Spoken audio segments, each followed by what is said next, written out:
కోసమే అలైన్మెంట్ మార్పు, రైతులకు న్యాయం జరిగేంత వరకు ఎంత దూరమైన వెళ్తా దక్షిణ భాగంలోని ఎమ్మెల్యేలు RRR పై ఆవేదనతో ఉన్నారు. మునుగోడు ఎమ్మెల్యే కోమటిరెడ్డి రాజగోపాల్ రెడ్డి అంటూ నిజంగా బ్రహ్మాండమైనటువంటి ఎమ్మెల్యే, తిరుగులేదు అసలు. ఇట్లాంటి వ్యక్తి నిజంగా నాకు అనిపిస్తుంది రేవంత్ రెడ్డి లాంటోడు అసలు పనికిరాడు ఇట్లాంటి వాళ్ళ ముందర. ఈయనను పెట్టాలి అసలు నిజంగా, ఓ మంత్రిగానో ముఖ్యమంత్రిగానో. ఇట్లాంటి వాళ్ళు అయితే కనీసం పనికి వస్తారు. రాష్ట్రంలో రైతులు ఇలా మేము RRR కి మేము భూములు ఇయ్యము, మా పెద్దవాళ్ళ భూముల కోసం మా పేదల భూములను ఎందుకు గుంజుకుంటారని బాధపడుతుంటే ఆయన వాళ్ళకి అడ్డం పడతా ఉన్నాడు.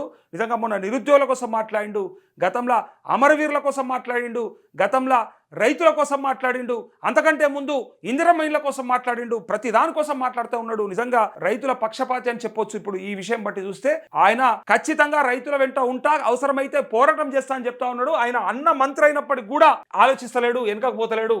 నిజంగా బ్రహ్మాండమైనటువంటి వ్యక్తి. అందరూ చెయ్యరు, ఇట్లా ఇంత ధైర్యం చేయరు. నాకేం పోయింది, ప్రభుత్వం ఉన్నది, అధికారంలో ఉన్నాం, అన్న ఉన్నాడు ప్రభుత్వంలో మంత్రిగా, ఇక నేను ఎట్లయినా పనులు చేసుకోవచ్చు, కాంట్రాక్టులు తెచ్చుకోవచ్చు, సంపాదించుకోవచ్చు అని చెప్పి అనుకోవచ్చు.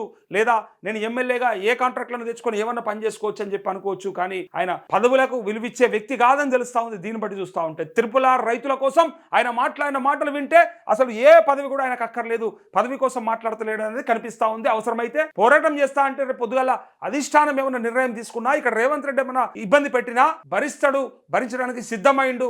అది ప్రజల కోసమే అని చెప్పి ఇలా క్లియర్ గా కనిపిస్తా ఉంది. చూడండి, ఇంకా వాళ్ళ కోసానికి ఎట్టి పరిస్థితుల్లో వాళ్ళ పక్షాన ఉంటా అని చెప్పి వాళ్ళకి మాట ఇచ్చండి. చూడండి వాళ్ళు ఏమన్నారంటే, భూములు మాయే ఇయ్యాలనా, పెద్ద పెద్ద కంపెనీల భూముల్ని కాపాడడానికి కాకపోతే మీరు చేస్తున్న పని ఏంటిదని చెప్పి డైరెక్ట్ గా వాళ్ళు అన్నప్పుడు రైతులు ఇలా రాజగోపాల్ రెడ్డి ఏమంటా ఉన్నాడంటే, ఎట్టి పరిస్థితులలో ఆ భూములను కాపాడుతా అని చెప్పి వాళ్ళకి మాటిస్తుండే. బడా నాయకుల కోసమే అలైన్మెంట్ మార్పు, రైతులకు న్యాయం జరిగేంత వరకు ఎంత దూరమైన వెళ్తా దక్షిణ భాగంలోని ఎమ్మెల్యేలు RRR పై ఆవేదనతో ఉన్నారు. మునుగోడు ఎమ్మెల్యే కోమటిరెడ్డి రాజగోపాల్ రెడ్డి కొంతమంది బడా రాజకీయ నాయకుల అండదండలతోనే రీజనల్ రింగ్ రోడ్ అలైన్మెంట్ మార్చడానికి కుట్రలు చేశారని మునుగోడు ఎమ్మెల్యే కోమటిరెడ్డి రాజగోపాల్ రెడ్డి ఆరోపించారు. భూ నిర్వాసితులకు న్యాయం చేయడానికి ముఖ్యమంత్రితో మాట్లాడతానని తెలిపారు. రైతులకు న్యాయం జరిగేంత వరకు ఎంత దూరమైన వెళ్తారని స్పష్టం చేశారు. RRR దక్షిణ భాగం రహదారి కింద మునుగోడు నియోజకవర్గంలో భూములు కోల్పోతున్న చౌటుప్పల్, నారాయణపూర్, గట్టుప్పల్, మర్రిగూడ మండలాలకు చెందిన భూ నిర్వాసితులు శనివారం మునుగోడు క్యాంప్ ఆఫీస్ కార్యాలయంలో కోమటిరెడ్డి రాజగోపాల్ రెడ్డిని కలిసిన సందర్భంగా వినతి పత్రం అందజేశారు. ఈ సందర్భంగా ఎమ్మెల్యే కోమటిరెడ్డి మాట్లాడుతూ ఇది చాలా సున్నితమైన అంశమని పేర్కొన్నారు. భూమి కోల్పోతున్న మీరు పడుతున్న ఆవేదన నాకు తెలుసు. మీ డిమాండ్లు ఏకీభవిస్తున్న పార్టీ కంటే కూడా, ప్రభుత్వం కంటే కూడా ప్రజలే ముఖ్యమనే భావనతో ఆలోచన చేస్తున్న భూ నిర్వాసితులకు న్యాయం చేయడానికి RRR దక్షిణ భాగంలోని ఎమ్మెల్యేలతో కూడా మాట్లాడుతున్నా. ఈ విషయంలో అందరు ఎమ్మెల్యేలు ఆవేదనతో ఉన్నారు. దక్షిణ భాగంలో అలైన్మెంట్ మార్చి దివీస్ కంపెనీకి లాభం చేకూరేలా చేసి రైతుల పొట్టగొడుతున్నారు. భూ నిర్వాసితులకు భూమి పోతే జీవనమే పోతుందని నాకు తెలుసు. భూ నిర్వాసితులకు న్యాయం చేస్తా, అధికార పార్టీలో ఉన్నప్పటికీ ప్రజల పక్షాన మాట్లాడతా. పదవంటే కిరీటం కాదు, పదవంటే బాధ్యత, ధర్మం వైపు, న్యాయం వైపు ఉంటారని చెప్పారు. అలైన్మెంట్ మార్చడానికి కారణాలను రైతులకు వివరించి ఒప్పించి నిర్ణయం తీసుకోవాలని సీఎం రేవంత్ రెడ్డికి సూచించారు. చౌటుప్పల్ వరకు వచ్చేసరికి RRR అలైన్మెంట్ దగ్గరికి తీసుకొచ్చారని, అలైన్మెంట్ విషయంలో ఉత్తర భాగంలోనే తప్పు జరిగిందని పేర్కొన్నారు. ఇప్పుడు దక్షిణ భాగంలోనూ ఆ తప్పును కొనసాగిస్తున్నారని ఆవేదన వ్యక్తం చేశారంటూ కోమటిరెడ్డి రాజగోపాల్ రెడ్డి నిజంగా బ్రహ్మాండంగా అన్నాడన్నమాట. అయితే ఒక రైతులు మనం పోయొచ్చినాం కదా RRRకి సంబంధించి, ఆ రైతులతో మాట్లాడే ప్రయత్నం చేద్దాం. ఎందుకంటే కలిసిరట, ఏం చెప్పిండు, ఏం మాట చెప్పిండు, ఇలా ఈ పత్రిక రాసింది వార్త వాస్తవమేనా, మరి వీళ్ళు వినతి పత్రం ఇస్తే ఆయన అట్లనే స్పందించాడా లేదా అని కూడా తెలవాలి. ఈవెన్ రాజగోపాల్ రెడ్డితో కూడా మాట్లాడదాం. బట్ ఇక్కడ చౌటుప్పల్కి సంబంధించిన ఒక రైతు ఉన్నాడు, నెంబర్ ఉన్నది మన దగ్గర, ఆయనతో మాట్లాడదాం. ఎందుకంటే వాళ్ళ భూములను కాపాడతా అని మాట ఇచ్చిండు అంటే డెఫినెట్ గా ఒకసారి ఆయన ఏమన్నాడో తెలుసుకునే ప్రయత్నం చేద్దాం. అన్నా, నరసింహన్న, గుడ్ మార్నింగ్. మీరు లైవ్ లో ఉన్నారు, లీడర్ టీవీ లైవ్ లో. నమస్తే. నిన్న కోమటిరెడ్డి రాజగోపాల్ రెడ్డిని కలిసినట్టుగా ఒక వార్త వచ్చింది, వినతి పత్రం ఇచ్చినట్టుగా. చౌటుప్పల్ రైతులు, నువ్వు వెళ్ళినావా అన్న? ఏమైంది చెప్పు. ఇక పోతే ఏమైంది, మీరు ఏమన్నారు, ఆయన ఏమన్నాడు? గురించి మేము అడిగినాం. అంతటనేమో 60 కిలోమీటర్ రోడ్ అని, మాకు చౌటుప్పల్ 25 కిలోమీటర్ రోడ్ అయిందని అడిగినాం. ఏమన్నాడు అంటే, అది టిఆర్ఎస్ గవర్నమెంట్ చేసింది కాబట్టి మేమేం చేయలేదు, అక్కడ వాళ్ళు పెట్టింది కాబట్టి సరే మేము మాట్లాడదాం అని రాజగోపాల్.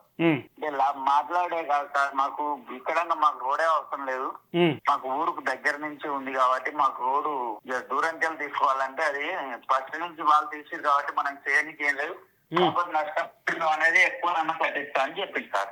ఆ, ఆ. నష్టపరిహారం అనేది అన్నది మాట్లాడతాను. ఓకే, నష్టపరిహారం గురించి అన్నాడా, భూములు పోనీయా అన్నాడా? భూములు ఇక నష్టపరిహారం ఇప్పుడు ఇక్కడికి కాకుండా ఇంకొక 50 వాళ్ళు కూడా నష్టపోతారు కదా అని చెప్తుండ్రు. ఓకే, అంటే మిమ్మల్ని కన్విన్స్ చేస్తుండు. అయితే మేమన్నాం వాళ్ళు పోయినా సరే నష్టపోతారు కాబట్టి మేమేమంటున్నాం అంటే ఇప్పుడు అంతటా 40 తీసుకొని మా కాడ కూడా 60 తీసుకొని మా కాడ అట్లా చేస్తే అయిపోతుంది కదా, అలైన్మెంట్ అట్లా చేస్తే అయిపోతుంది కదా. మళ్ళీ డెవలప్మెంట్ చేసిరేమో వాళ్ళు అని మాట్లాడుతున్నారు. వాళ్ళు చేసిరేం సార్, ఇప్పుడు మాకు మంచి డెవలప్మెంట్ అయింది.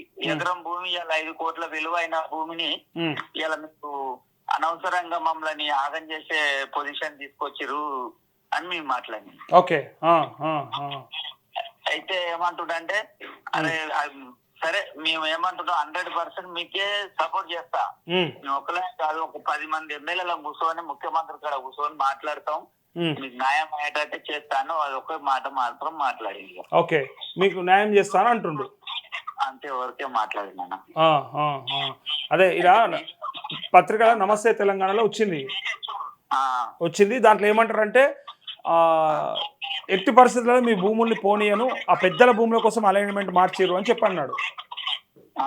అంతే అన్నాడు. కానీ ఇంకోటి మా బాధ అంటే ఏంటంటే మెయిన్ ఇది డివిస్ వల్ల అయిందని మేము చెప్తే డివిస్ గురించి ఆయన ఒక్క మాట చెప్తలేడు. ఒక్క మాట చెప్తలేడా? దివిస్ కంపెనీ మరి ఎవరిది అసలు? అది కంపెనీ అనేది డివిస్ అనేది అక్కడ ఇండస్ట్రియల్ అనేది అప్పుడు వాళ్ళ ఆంధ్రోళ్ళు కట్టారు కదా సార్. అదే వాళ్ళే ఇండస్ట్రియల్ అనేది వాళ్ళదే అది. ఓకే, అయితే దాని వల్ల ఇప్పుడు మాకు దర్దాపులో 18 టోల్ గేట్ కాడానికి పోయే రోడ్డు డివిస్ వల్లనే మెయిన్ ఇక్కడికి అంటే ఇక్కడ మాకు మెయిన్ ఏంటంటే మొత్తం సన్నకారు రైతులమే ఉన్నాం సార్ దానికి. ఓకే, దాన్ని చాలా దెబ్బతినిపోతున్నాం అని చెప్తే ఏమంటుండే అంటే మేము మాట్లాడతాం, ఒక 10 మంది ఎమ్మెల్యేలను కూర్చొని ముఖ్యమంత్రి దాకా తీసుకుపోతాం. మీరు ప్రతిపక్షాల కాడికి పోతే పని కాదు ఇది, అధికారం పార్టీల వాళ్ళ కలవాలి. మీరు కలిసి మేము ఒక 10 మంది ఎమ్మెల్యేలను కూర్చొని ముఖ్యమంత్రి కాడ కూర్చుంటే మార్పు అనేది ఏదన్నా ఉంటది. అచ్చా, చేస్తే సరిపోయి. ఇప్పుడు మనకు ఎవరితోనేమున్నది, ఏ ప్రతిపక్షం ఏంది, ఏ పాలకపక్షం ఏంది, మనకు మారడం కావాలి. ఎవరైతే మనకు మేము చెప్పింది కూడా అదే చెప్పినాం సార్. ఏమని చెప్పినట్టు మాకు బాధ మామూలు బాధ కాదు, చనిపోయే తప్పుతుంది. మాకు ఏం మార్గం ఎక్కడ ఆలోచించలేదు. ఎంత మంది కాడి పోయినాం, మీ వెంకటరెడ్డి అన్న కాడి పోయినాం, ఆడికి పోయినాం, గడ్కర్ కాడికి పోయినాం. అంటే ఏడికి పోయినా కానీ ఇప్పుడు ఇవి కూర్చొని ఆలోచన చేసి మీరు ఒక 10 మంది ఎమ్మెల్యేలను ముఖ్యమంత్రి కాడ పెడితే అది ఏదో ఒకటి తెలుస్తుంది. మీకు ప్రజలు కావాలన్నా ఎమ్మెల్యేలు కావాలన్నా తెలుస్తుంది. మాట్లాడతామని మీరు ఒకటి చెప్పి లాస్ట్ ముంచారు గట్టిగా. ఓకే, సరే అన్న, ఓకే సరే, థ్యాంక్ యూ. ఇది ఆయన ఏమంటున్నంటే ముఖ్యమంత్రితో మాట్లాడి డెఫినెట్గా మీకు అంటే సరే కొంత ఇవ్వాల్సిన నష్టపరిహారం కొంత పెంచడమా, లేదా అక్కడ భూములు పోకుండా ఇంకేమైనా ప్రయత్నం చేయడం, అలైన్మెంట్ ఏమన్నా చేంజ్ చేసే అవకాశమా, ఇట్లాంటి 2 కూడా చూస్తా అంటా ఉన్నాడు.